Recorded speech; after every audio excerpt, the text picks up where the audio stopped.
Okey, berikutnya khamsu talibatin minas Sini. Ada 5 orang pelajar dari China. Wa arba'u talibatin dan 4 orang pelajar minal Yabani dari Jepun.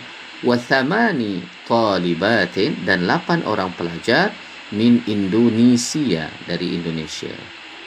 Okey. Macam akan lelaki. Betul. Kenapa dia ki? Dia suara Kerana lelaki. dia bertanya kepada Laila. Okey. Itu saudara lelaki kamu yang kamu miliki. Jadi dia bertanya kepada Laila sebab tu lelaki. Kalau dia bertanya kepada lelaki, jadi laka. Mempunyai 3 orang saudara perempuan dan 5 orang saudara lelaki. Jadi dekat sini ada macam mana kita tahu? Kerana jawapannya ada na'am, maknanya dia ada bertanya. Macam tu Alaki salasu akhawatin wa khamsatu ikhwatin. Adakah kamu mempunyai 3 orang saudara perempuan dan